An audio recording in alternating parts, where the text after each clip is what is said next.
Round 7. No regret. The coroner's report read that Daddy slit his wrist, and I wonder how a man so scared of blood could have chosen to bathe himself in it. He purportedly cut his main vein and then proceeded to pick up the phone and call for help. It doesn't make sense, really, unless he truly had given up all hope and eaten some downers to compound the effects of the alcohol, and in a totally inebriated state finalized his life. It's so hard to tell because some mighty mean loan sharks were on his tail. They would call and threaten my mother, Denver's own Italian mafia. My mom would scream at them and tell them where to go.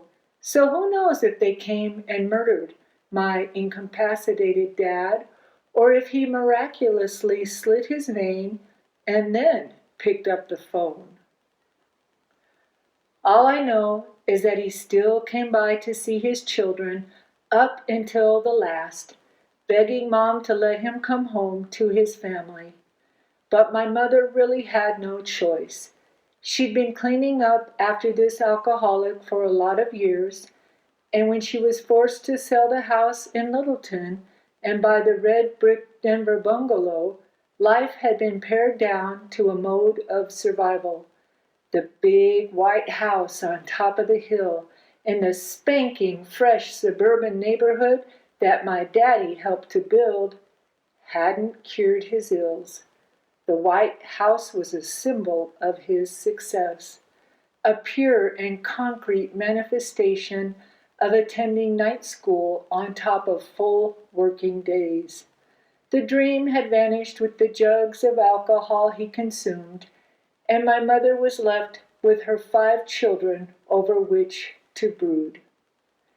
In every life there are moments of distinction, shining through all the sad, and the months before my father's death held such positive interactions with him that they almost outweigh all the bad. One of the precious memories I have of my father was a luncheon that the Denver Police Department held for him in honor of his bravery in saving a man's life. He was asked to attend the luncheon with his wife and children. The luncheon was held the summer before his death, as if to leave us children with a memory so persuasive it eclipsed the lesser behavior.